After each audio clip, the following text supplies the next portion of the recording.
what I always hope with Raide is that if I'm successful, I will like enable the progression of skiing and running. And because if our products are like doing what I'm building them to do effectively, like the sport will grow.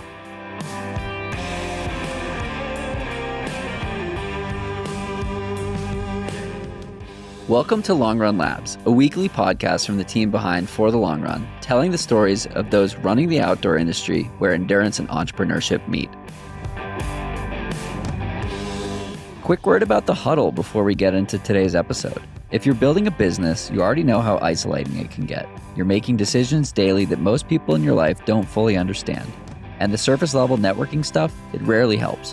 You walk out of those rooms with a stack of business cards and none of the clarity you actually needed. What my co-founders Jason Fitzgerald, Ross Yellen, and I are building at The Huddle is different. It's a peer advisory community built for early-stage founders who want real accountability and real conversation. You get placed in a small cohort of people across different industries who actually have decision-making authority in their businesses. You meet monthly, you workshop each other's problems, and you build the kind of relationships where someone will tell you the thing you needed to hear, not just what sounds good. There are in-person sessions here in Boulder and virtual cohorts open to founders anywhere in the country. The three of us started The Huddle because we wanted this and it didn't exist. If you're at a point where going at it alone isn't working, or you're ready to level things up in your business, go to findmyhuddle.com and fill out the application. Link in the show notes, and we'll be in touch from there.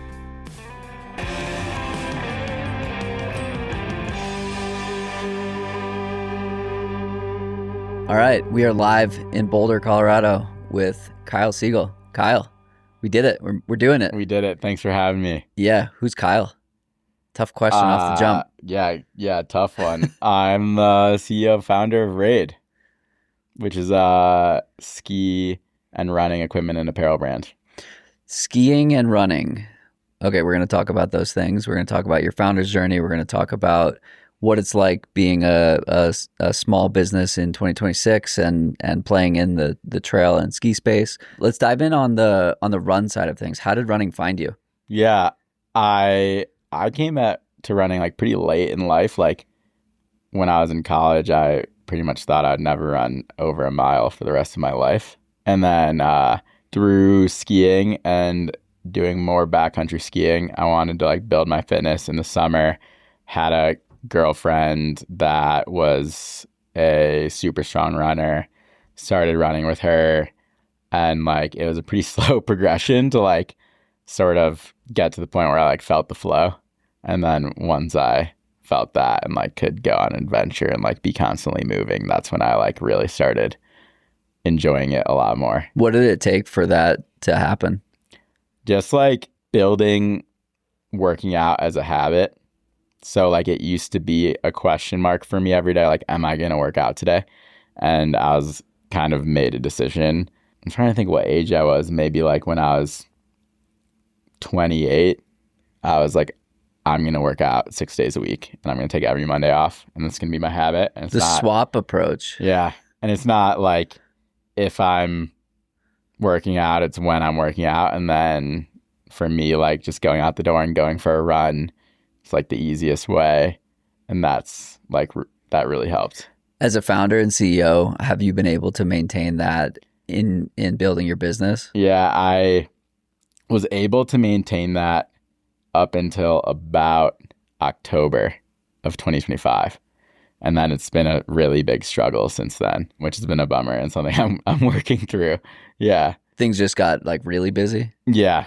Yeah, I think just like getting to the scale that we're at now, bringing employees on, really made me sort of lose my time a bit. And now I'm trying to take it back. But yeah, just like there's just like way more that I could do every day. Have you noticed a negative impact from not having that consistency? Yeah, for sure. For sure. Yeah. Like I definitely am getting like more inspired in a lot of different ways when I have the like mental clarity you experience when you're like doing endurance sports. How do you create a forcing function to make sure that happens? There's so many things. I think it's like I personally have to work on my delegation, and that's a big one. And trying to like schedule it in my calendar, but that's been tough. I don't know if I know what that forcing function is yet, but I think it's going to be working on my delegation. And maybe like finding ways to loop work obligations into runs. Like, can you have Yeah. conversations with people on the run? Yeah, I do lots of work calls while running. Yeah, lots.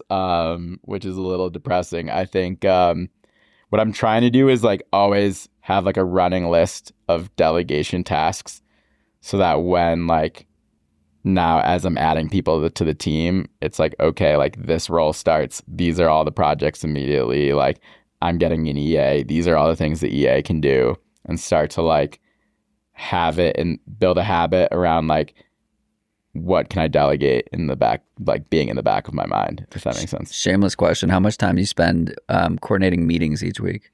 Oh, I mean, transitioning from being like the sole individual contributor of Raid to being a manager, I thought it would be like less meetings, but it's just more meetings. And then I don't think I spent a lot of time coordinating them, but I'm having like at least 5 hours a day in meetings, which is pretty tough. Maybe 6 to 7 some days. That was a lead up to a sponsor plug of Sketch, which is a way to make meeting scheduling easier. Okay. You just have connections to people's calendars, and via text you can say send when I'm available, and you just book it via conversation. I'm gonna like check that Yeah, out. you got to check it out. I will.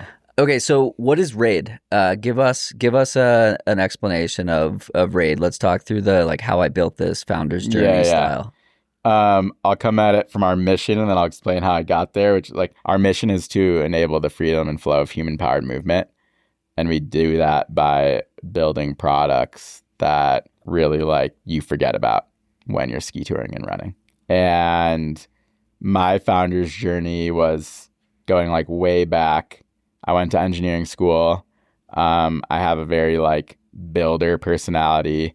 I worked at SpaceX as a mechanical engineer, like through school and after school. That must have been a wild experience. Yeah, it was crazy. I did like vibration analysis and engineering. I was also like, took some time off to be a ski bum before SpaceX, after SpaceX, went to Snapchat, ski bummed a little bit more. I was like a huge gearhead and really into, got really more into skiing through that like just ski bumming more, and was like, I want to combine my passion for engineering and building things with the outdoor industry, which like that intersection is outdoor product. And then I thankfully was able to get my foot in the door at the North Face and worked in the performance outerwear product management team there. And that was a big learning experience. Then I jumped to another outdoor brand, DB. And after that, I actually started a different company that was in tech. And through this whole time was like finding my own and like my own style as a skier and runner. And then finally had disposable income to try a ton of different product. And I was just getting increasingly frustrated that I felt like I was like looking for these products that enabled the type of movement that I wanted, which is like sort of this style and efficiency, and everything was like taking away from my experience. And I had this peak frustration moment. I was skiing Rainier with a pack that I had spent like $550 on, and it was super, super light. But it was like when I was carrying my skis on the backpack, I couldn't get into the backpack because the skis were blocking the opening. And I was like, this is the lightest backpack. I spent so much money on it, but it's like slowing me down so much. And that was like the peak frustration point where I was like, I'm starting a company. I'm making a better ski touring pack. I'm making a running belt that doesn't bounce. I'm making better running shorts, and I'm making better ski touring pants. And those were like the 4 products when I started. I was like, those are going to be like my anchor products, and we'll see where it goes from there.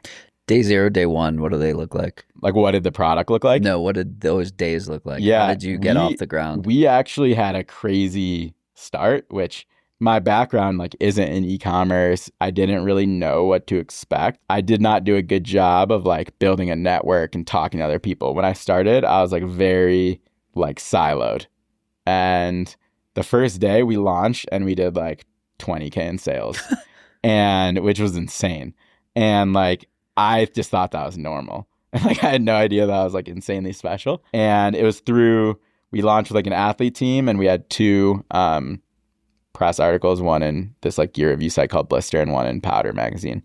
And it was just with a ski backpack. So let's rewind a little bit further back. Day zero and day one of the company. You decide you're doing this. What do Yeah. those next days look like? Yeah. So it really, I think it's really interesting. Like it all stemmed from the product. Like I actually like started working on the product like way before I had a company name. I created the like C Corp. So like day one was pretty much actually me taking like a sewing lesson and trying to see if I can make the product myself. And then I couldn't sew a pillowcase. And I, and I was like, okay, this is going to work. And then I went to like a more cottage backpack maker and I was like, this is the concept I have. Can you make it? And he was like, yes. And then like a couple weeks passed. He's like, actually, I don't want to do this. And I was like, okay, I'm just going to go to Asia. I'm going to send it. And then I like found someone to help me basically turn my design concept into like something a factory could more easily follow. And I knew of a factory from my North Face days. And then they just like let me in. And then I was just like working on the product. And then it was like August of 2023.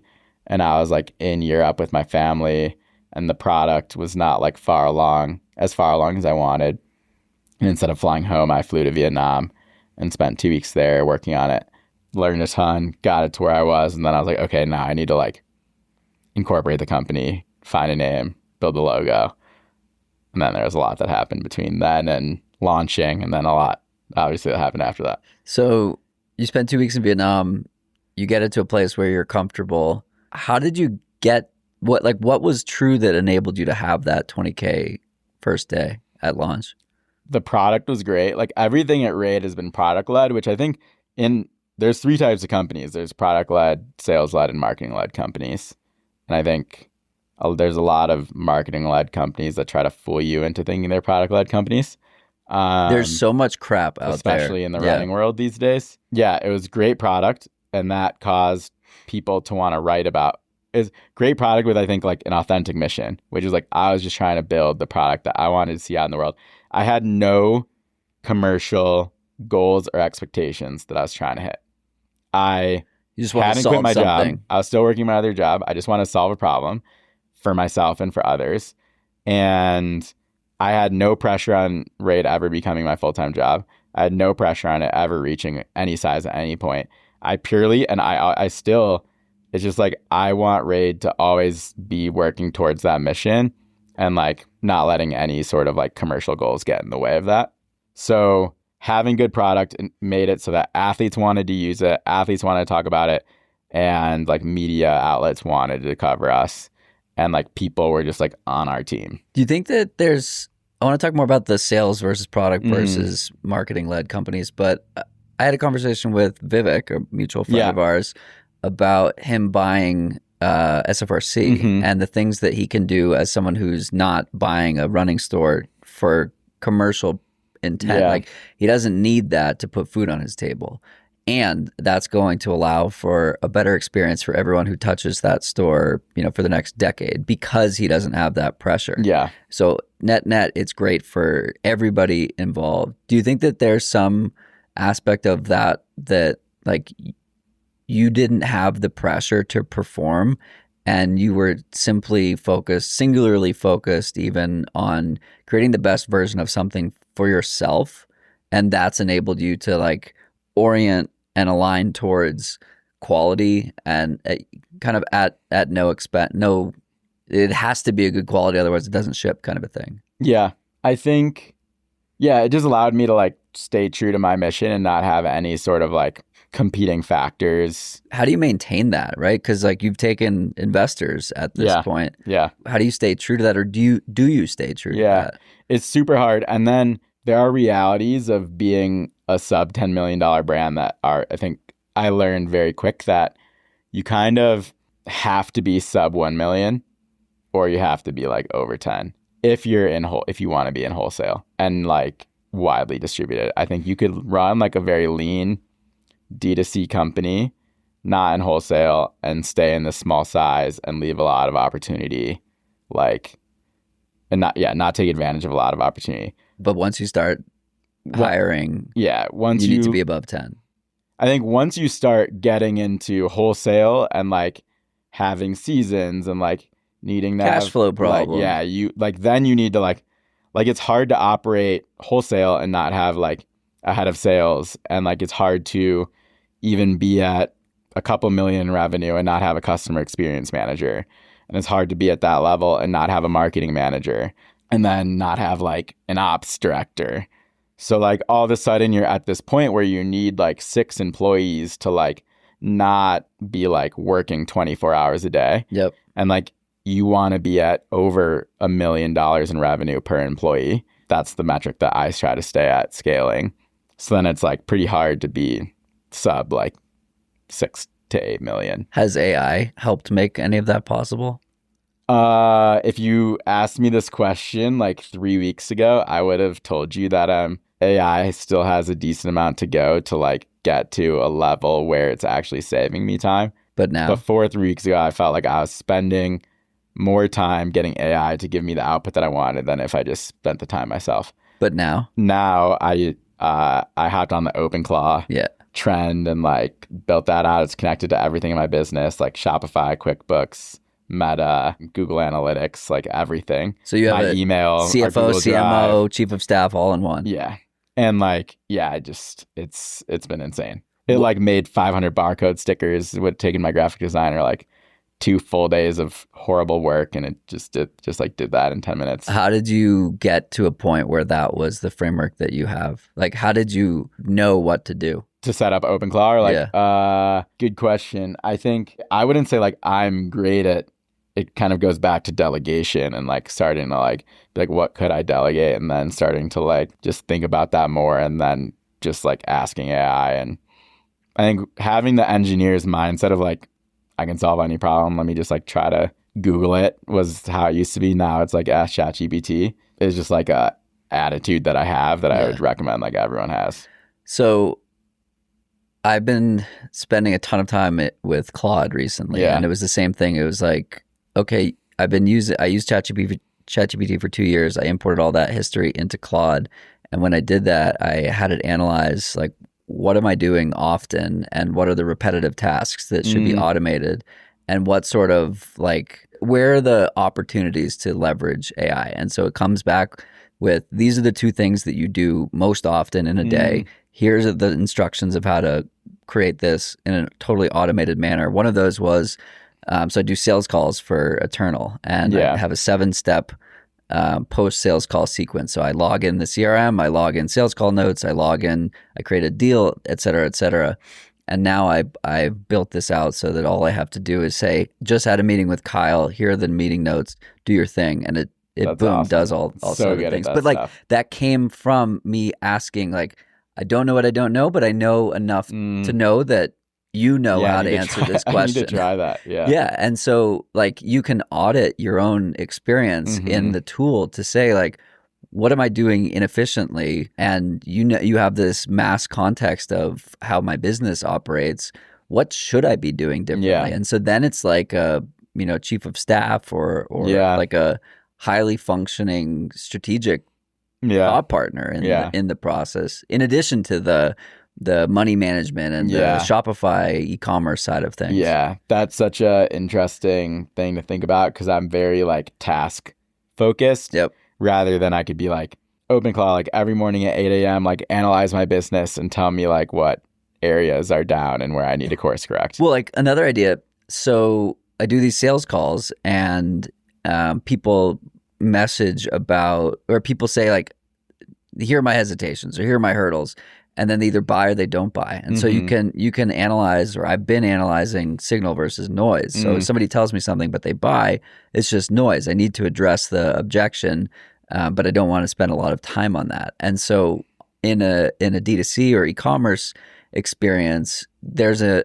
opportunity to like scrape your customer service emails, or scrape the reviews, or like, what are the trends? What are people saying? And what can I do about it? But again, turning the thought partner to the tool to be like, what am I missing here? Yeah, totally. It's wild. Yeah. Yeah. A quote that I heard recently that really has resonated with me is, don't be too busy chopping wood to sharpen the axe. And I love that. Yeah. What does that mean to you? That's like, with AI, it takes time to like retrain your mind to use it. Right. And to work on your skills to use it, and just to use it takes time. You can get so like locked into just like doing everything the way you were doing it pre-AI. And so, yeah, taking time to like use AI and then and like train yourself on how to use AI and like read about how other people are using AI, but then also like get coaching on like being a better manager and learning on other like about other things, and yeah, just be like constantly learning then rather than doing work. The coachability piece is huge. I have it record all my meetings and put the transcript in. I'm like, evaluate my sales skills and tell me where my deficiencies are. And so it's like it flags these best practices that don't exist. Yeah. I could talk about AI all day, but let's pivot back to the business. I want you to tell the Anna Gibson story. Mm-hmm. And I think it's a really fun validation, or you've aligned with somebody and something awesome happens, and it's a wonderful fit for both. Yeah. You want to talk more about what that looks like? Yeah. I guess like first, who is Anna Gibson? Yeah. Anna Gibson is a multi-sport athlete. Olympian. She skis and runs in a lot of different ways. So she's like a free ride skier. She's a skimo athlete. She's just in the Olympics. She runs at like pretty much the Olympic level on track. She was in the Olympic trials. And she is one of the best trail runners in the world. Yeah, she was our first running athlete, her and Anton Kripicka. He sat in that seat, actually. Nice. Going back a step, like athletes have like from the start, like athletes have been in like a core part of Raide, and like will always be a core part of Raide and our strategy. What I always hope with Raide is that if I'm successful, I will like enable the progression of skiing and running. And because if our products are like doing what I'm building them to do effectively, like the sport will grow. And people will push the boundaries of sport with our product. And you can't do that without like getting your product on the best athletes in the world. And sometimes that just happens organically, where like, we had the guy who had the first no oxygen ski descent of Everest just like buy our pack and use it. But then sometimes it's like good to partner with athletes and support them and like help lower the financial barrier of them doing what they do. So we had a ski athlete named Jim Ryan, who's still on the team, and he lives in Jackson, where Anna's from, and she now lives there. And he was our first athlete, and Anna hit him up and was like, man, I wish Raide made some running stuff. And he knew that I was working on the running belt and was like, you should talk to Kyle. And Anna and I chatted, and that was before I had anything out and running. I was like, Anna, like I promise you, like I'm making a no bounce running belt, and you just gotta trust me. I have nothing to show you. And she was like, I'm in. And it started with like a paid engagement, and I give her like so much props for trusting me. And it's just been like an unbelievable partnership. And then she went out and like won a race. Yeah, away, right? She's done super well with it. And then, she also then like uses our ski stuff. And then she then decided to pick up skimo and qualified for the Olympics. She qualified for the Olympics the day that I was flying to Vietnam for just like a general development trip, actually with Anton Kripicka. He came with me. Cool. And I made a skimo pack for her when I was there. And then we got it done, sent it to her. She gave feedback, did another version, sent the other version to Jackson. It actually got there the day after she left for the Olympics. So one of our customer support staff was in Jackson, grabbed it it got delivered to the wrong address. He found it, drove it back to Boulder. Anna was staying like really deep in the mountains in Italy, like staying at altitude, like pre-Olympics. And I was like, man, like, I don't know if we're gonna be able to get this to her. Like, we ship so much stuff all around the world, and like I've seen just so many things go wrong, like shipping stuff. So we actually had one of our customer support staff fly to Italy and hand deliver the pack. And yeah, it's awesome. Where did that line item occur in the P&L? Marketing I don't think expense? that counted. Marketing or travel or who knows what. But it was awesome. He had never been to Europe. He's like a big skier. He got to ski in Europe. Sick. It was awesome. Yeah. I've had a lot of conversations lately with marketers at the intersection of pro athletes, influencers, amateurs, etc., and feel like the pendulum is swinging back to a focus on elite athletes for product validation. How do you feel about that in this influencer era? Like, how do you think about broad awareness and consideration being aided by athletes and media and influencers? I know you work with a couple of podcasts and a handful of non-professional athletes. How does that mix exist for you? Yeah, it's super interesting, and it's different between skiing and running, which is also interesting because skiing, or at least the category of skiing we're in, doesn't really have like an elite professional, like where racing is the clear line for running between like being a professional and sort of not. And skiing doesn't necessarily have that, at least in ski touring. But yeah, I mean, for us, like we have an athlete program. We don't have like an influencer program or an ambassador program. Like we have an athlete program, and we call it an athlete program and not like another name, because that's like, what it is. That's what it is, and that's what I believe in, and that's the strategy, and it kind of goes back to like our mission and being product led. But there are very real considerations around like, is that the best way to grow awareness of this brand that is new and you need to educate people on? There are running influencers that create, and skiing influencers that create very compelling content, don't race at an elite level, and like can educate consumers on who you are and build a connection with a customer.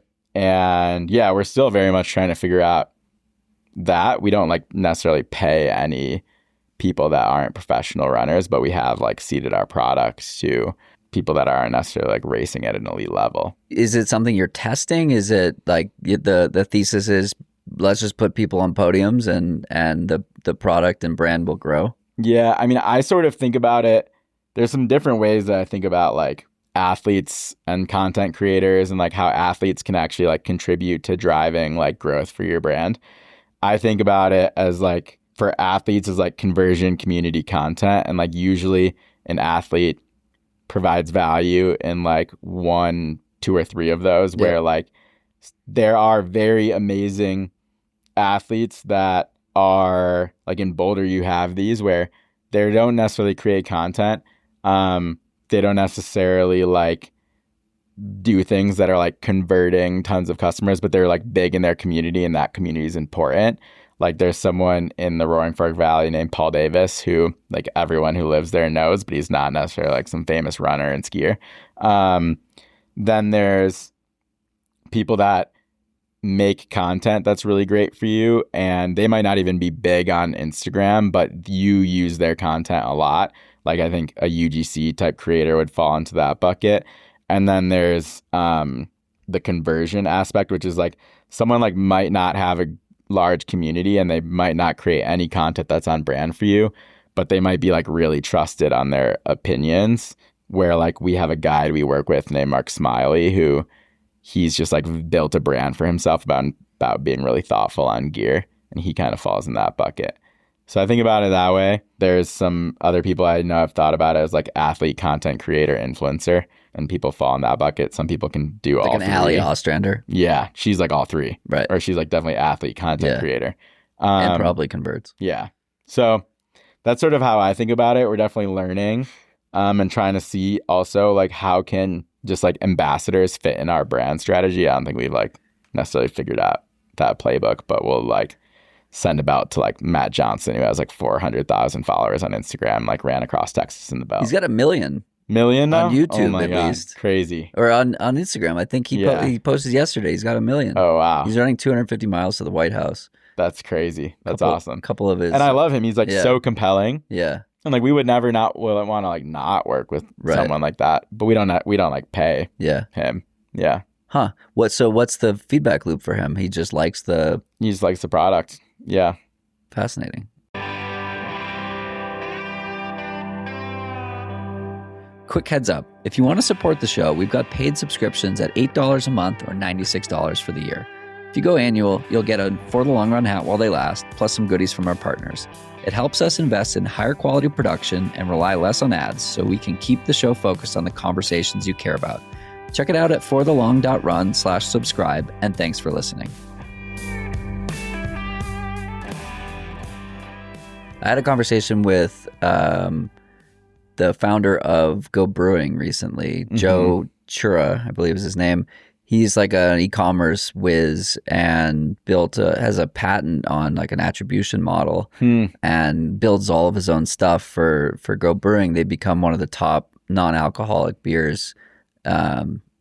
Product is great, but also like I think he checks all the boxes: sales, marketing, and product-led growth. But we were talking about like how does a brand grow through a program like an affiliate program, and we were talking through. I'm just gonna like think out loud here. I don't have a very refined next few sentences coming, but we talked through how an affiliate, like an aggressive affiliate program, is less of like conceptually eating into your margin and more of reducing your customer acquisition cost, right? So let's say you have a $60 average order value. Yours is probably 150 or 250. Let's use 250. Yeah. So your average order value is 250. Your customer acquisition cost is, call it 50, which is, I would guess, around where you are. If you're paying 10% on an affiliate, you're paying $25 per. So that's half of the customer acquisition cost. Yeah. If you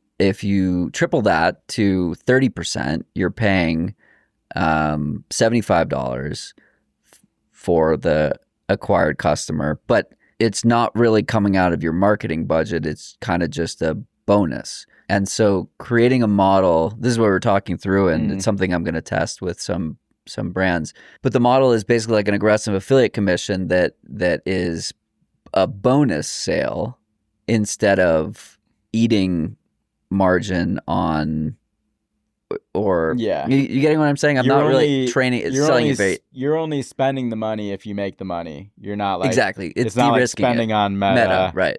And I think like I think it's like one, you have to. That only works if you have like unlimited inventory, right? Because you're saying like that sale isn't like choosing like right one or the other. That's an expensive sale. Yeah. And then two, like we struggle with affiliate. And we don't do any affiliate programs because I don't want to have people handing out discount. Like we're not a discount driven brand. Yeah. We go on sale once a year for Black Friday. And so I just don't like having affiliates that are like giving out discounts. So where does that consideration come in? That's the Apple model of, we're a premium brand and buy it or don't. Yeah. What's the question? The question is like why did you land on that as your positioning? Yeah, I mean, I think it's just like, I think they're just like, like, I want there to be like certainty around your dollar going towards like as much product as possible. It shouldn't fluctuate. Like we're going to price as low as we possibly can for the product. We are priced quite high in the market, but it is as low as we can price it. It's the Costco model. Like they believe in that. Other brands are just like pricing in discounts. And they have an inflated price because they know some people will pay a full price. And then they use discounts to drive volume. And I don't like the inconsistency. And it's also like a slippery slope where like customers like wait. You train them for sales to happen. So how do you think about attribution? How do you think about how to understand where the sales are coming from? Yeah. Do you do a post-purchase survey? Yeah, we do a post-purchase survey. We use this. Shout out to my friend's company, No Commerce is what we use. I mean, I'm much more focused on being like a brand marketer than like you can tell that I'm performance. I mean, like my background is not in marketing. Yep. Which shows. And then I'm much more like brand focused than like performance focused. And I'm quite skeptical and like quite jaded on the whole digital marketing, like attribution industry where like everyone tries to like claim that they got you the sale. Whereas like I'm much more focused on like building a strong brand. And what that ends up is like we have like most of our sales that are coming like organically direct. But that person got hit with some marketing somewhere, whether it was like an athlete or, like a podcast. So is your CAC low? Very, Yeah. very. And anyone that sees our CAC and our ROAS, they're like, why would you not order like 10x the amount of inventory and spend 10x the amount on paid? And it's just because like it's all a lie. Like our CAC isn't that low. We've just built this brand that makes it so when people do see an ad or something, It's they're high. much more likely Yeah. to convert. Spoke with Brian, the founder of Hollow Socks, and he spends $1 million a month on Meta, Yeah, that's crazy. and it's a $45 million business, and so it's a 3-to-1. He puts $1 in, he gets $3 out. Yeah. And I talked to him, he was like, but nobody knows who we are. They just get bombarded with ads, and our ads perform really, really well. And so he's like, we need to do brand marketing because we're so good at performance marketing. And if we do brand marketing, we can lower our CAC, which is, and the return on spend is already pretty good. And he's like printing money. And I was like, Brian, I did a panel with him at Outdoor Media Summit in Durango last fall, and after he spoke, I was like, I cede all my time. You should keep talking. But I was like, do you have a marketing agency or a sock business? Yeah. And then I ate my words, because I was like, you can't possibly make this much money doing digital marketing consulting as you can do if you put $1 into Meta and get $3 out, with seemingly an unlimited ability to do that. But the question is like, is he profitable? And, what are his unit economics? And then is the business that you want to build one that's priced in spending a third of your money to Meta? And then should a consumer spend their dollar on a company where a third of their dollar is going to Meta? It's not the business that I want to build. We spend under 10K a month on ads. Yeah. So brand versus performance marketing is a conversation I love having. I did an episode of Second Nature and spoke about it for an hour. Can you talk about what brand marketing means to you, and why you believe that leading with brand has enabled you to grow in the way that you have? I mean, I like a Steve Jobs quote that's, I don't remember the exact words, but it's generally around the sentiment that all brand is a trust between a consumer and a company to deliver like a certain experience. And the experience that I want people to have with a Raide product is like our mission. They're using our product and they experience freedom and flow using it. It's something that helps them achieve what they want to achieve. So our brand marketing is to build confidence that people will feel that feeling and like trust us to deliver on a product that helps enable their goals in the mountains. I mean, the whole purpose of marketing is to show a better version of yourself, and your product is the manifestation of that. Yeah. So that's why we're like, build content that shows like people using the product in that way, and we're on athletes that are using the product in that way. But then there's also like, someone has to like learn about you. So like partnering with podcasts is a big part of that. So yeah, that's what I kind of think about with brand marketing. There's also like, I think a lot about, are the visuals like conveying the feeling of the brand? Like I think a lot about like, I want Raide to be this brand that feels like it's from the future. And so all of our content needs to like feel like it's from the future. Do you get a lot of customers that attribute their order to other customers? Yes. Our number one place people find out about us in the post-purchase survey is like word of mouth. Yeah. Huh. That's what I thought. Yeah. Is there more juice to squeeze on that? Yeah. I don't know, like a referral program or something. I don't know. Like if people love the product and they're already telling people about it, is there a way to incentivize them to keep doing that? Yeah. And like, you don't need to pay them in dollars. You can pay them in product. Totally. It's something I've thought about, but I've had bigger fish to fry. Or not. Yeah. Maybe more burning fish to fry. Speaking of burning fish, let's talk about fundraising and the role of outside capital in growing a brand. At what point did you realize that this was something that you wanted to pursue or needed to pursue? With what's the right way to capitalize Raide for a while. I think the number one thing when you're like choosing how to capitalize your business is like really be like looking inwards and be like, what do I want? out of the business, because like you need the like fundraise. If you bring on investors, like they expect a certain outcome, and you want to like sign yourself up to an outcome that like one you want, and then two that like you think you can achieve. And I actually made my biggest mistake starting Raide, which is like still a sore subject for me to talk about, is just like not thinking the business was gonna be what it is and what it can be. Like Undervaluing Yeah. my business. And what did that look like? that was taking money at too low a valuation. A good amount of and money? really regretting it. It was not anything like catastrophic. Yeah. I've taken very, very little investor money, like relative to like most brands my stage. And it's all around like one, like I want to always retain optionality and make sure that I'm fully can build the mission. Any investor I take on, I'm like, you can never pressure me to make any product for the mass market. Like I'm 100% focused on building the best products in the world. And like you can never tell me otherwise. And I can't like, I don't like write that into the contract, but I say that. So yeah, I mean, it's all about like the journey of fundraising is like choosing what you want the company to be, choosing what you think is achievable, and choosing like how fast you want to get there and what risk you're willing to take. How have you made those decisions? Great question. I think I've been one, like what I want to build is like has changed. I've realized very hard to be a sub $10 million business. Like I said, we got really strong international traction early. So like really quickly, I got pulled into being a global business, and a business that works that's in wholesale, and had traction in running and skiing. And that changed my opinion of like what I thought was achievable and what the outcome could be. My genuine goal is to like have the most resources I can and build the best product.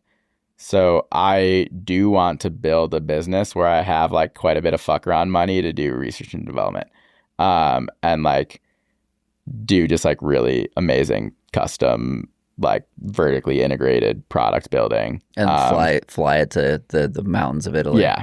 So that was like me looking inward, like, okay, now like the trajectory of what I think is achievable is a lot larger than I thought it was. I have like a reason why I want it to get there. And then it's like, how fast do I want it to get there? And I think that's what I'm still trying to figure out. I've definitely grown it slower than I could have.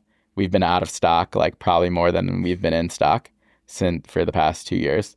And I forgot what was the last thing I said in sort of the things to figure out. But yeah, so now, and then it's like, can you put the money to work, and like, what's the right stage of like pouring gas in the fire? So like now we're sort of at the phase where I want to build the team to the 8 people, and we took some money to like build on that hiring plan, secure inventory. Oh, and the last thing was how much risk you're willing to take. Because like, for example, I could like blow all my savings, Right. which I've blown some, but not all. And so, you know, sometimes it's nice to, you know, gamble other people's money on your business than your own. How does the concept of a strategic investor play a role? Dylan Bowman talked about getting involved. Yeah. Dylan's, $1 versus Joe Schmo's $1 is totally unequal. Yeah. Not equal. Yeah. Yeah, there's a lot of different things where, you know, strategic investors can look like a lot of different ways. It can be someone like Dylan that can help you thinking about like athletes and media and marketing, just in an advice perspective. Then there's like distribution. Yeah, like Dylan, like maybe like us becoming a sponsor of his podcast and like him opening those sort of doors for us. I mean, yeah, we're in a good position where I can be like more picky with our investors, and I try to only choose people that I think can be strategic. Whether like I want anyone on our cap table to be like someone I can call and give me advice on something, whether it's like marketing or finance or ops. But then there are like other levels of strategic investors where like, you know, REI invests in outdoor companies. They're not an investor in Raide, but that can be very strategic. As a and buyer. Like, yeah, and I think it makes a lot of sense. I don't think we see it enough in the outdoor world where like it makes a lot of sense for REI to invest in a brand, then buy that brand and distribute it, and then they're gonna like could make all the money back that they're spending on that brand and more from their investment. So it's an interesting thing to think about. How do you think about angel versus VC? Yeah, so we have two institutional investors, but the institutionals are like quite small, and then the rest are angels. I think most people would rather have angels, but obviously sometimes you need like larger check sizes. So it's just a balance of like also, yeah, institutionals typically have like a shorter time horizon on their investment than an angel. So I think the institutionals that I've taken, I just make sure are understanding of the amount of time it truly takes to build a strong brand. Like no one builds a strong brand in under 10 years. What is success to you? Success to me is just like, I mean, I think I've already achieved like more success than I could have ever dreamed of, which is like, I'm very proud of the fact that if you took any of our products away from me and I had to go to what I believe is the next best thing on the market, it would actually like negatively impact my time skiing and running. That is what I want to like build in the world. And like success to me is just like continuing to build that and sort of seeing like if we can do a shirt and have that experience, we will. If we can do more backpacks, if we can do more, you know, our running vest is coming out. Like if we can build products that I feel that way, that's success. But if like we didn't grow like another dollar, you know, I'd have to like right size a lot of things in the business, but it'd still be success. A question that Aaron asks all the time is what has to be true for that to be true? That's a great question.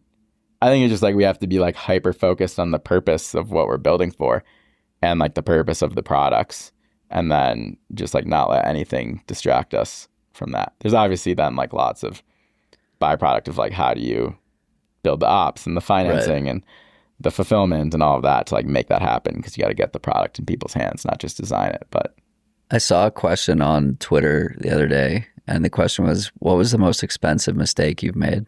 By far when I talked about taking investment money too early or low valuation. Yeah, and too early. What advice do you have for others that are building a business that like need capital and can't necessarily say this moonshot is going to be a success, so you should value it at $10 million pre-revenue or $20 million pre-revenue? You have to. If you're not the one believing that your business is going to be big, then just don't start the business. I was so worried about giving these investors like a bad deal and like them hating me later, and it ended up completely going in the reverse direction, and which is like sharing a lot. But like all of my problems now, or like most of my problems, are usually like boiled down to like me not believing in myself and Raide enough. How do you adjust for that? The manifestation of that is like me just trying to protect too much of the downside versus asking myself what happens if everything goes right. And now I just need to bet like, okay, I'm going to do the things to make it go right. So let's like make some decisions assuming it's going to go right. And like, as long as you're not making anything that could potentially sink the business. Yeah, I just try to remind myself of that to course correct. And it's just been a big mindset shift in my head because I guess I'm relatively conservative human being. A lot of angel investing is just betting on the right jockey versus betting on the business as it exists today. Yeah. I met you a few years ago in Tahoe, outside of the Dubliner probably. Yeah. And we had a conversation. I was like, this guy fucking gets it. Like he is so locked in, and he get out of his way, like get with him or get out of his way kind of a thing. Like, where does that come from? It was like very clear right off the bat. Yeah. I'm obsessed. Like I love everything about what I'm doing. It's really not fun sometimes. For those that are only listening to this show and not watching on YouTube, Kyle is like fucking glowing right now. I love like one, I just love like the feeling that our products like give me, and I love using them, and I love like sharing that, and like I love just like the problem of building the best product, and I love the problem of like building the business, and like I don't know, I'm just like completely obsessed with it. Is what I think about like all the time. It's like completely taken over my entire life. Yeah. For better, for worse. Yeah, I mean, it's like, I totally get it. Like, I have the same vibe with everything I'm building right now, whether it's the consulting with Eternal or the building of the podcast network or the huddle or any of these like things that I'm touching. It's just like absolute obsession, and I cannot wait to wake up every day and build the thing. What do you wish you knew? Maybe my last question. What do you wish you knew when you started the company that you know now, besides the valuation and fundraising piece? That's a really good question. Well, I think a lot of people talk about how naive you have to be a founder. And I think like all the cliche things people say about like startups and founding them is very true. And so a lot of things that you might wish you knew might have also kept you from starting the business in the first place. I think I wish I knew just like how many people it takes to like do things. And obviously I could say I wish I knew like the consequence of some decisions, but that's kind of cheating for the question. I think like specifically in the question to not answer that way. I think like I like worked in tech and like lived in San Francisco for like 6 years and like came at this with like a little bit of a high horse mindset of like I can do it better, like I can disrupt, and like I'm gonna do things my way. And like there's like a ton of smart people in the industry, and like there's a reason why a lot of people do the things they, a lot of reason why the companies do the things they do. And I think that trickles down to basically the advice of like offensively hire, don't defensively hire. So a lot of mistakes have been like from waiting to hire until it's like absolutely burning, and you have to hire to create the opportunity you want. And I'm trying to shift towards that now. I love that. Kyle, this has been a blast. Appreciate the chat. Thanks for all you do for the community. And where can people find you if they want to check out your products? Yeah, raideresearch.com, RAIDE, or our Instagram. It's raide.research. Use code FTLR or LRL for 0% discount. Awesome. Kyle, this is a blast. Thank you. Thank you so much for having me. Thanks for tuning in to this episode of Long Run Labs. If you like this episode, make sure to subscribe, leave a review, and share it with someone who's building something of their own.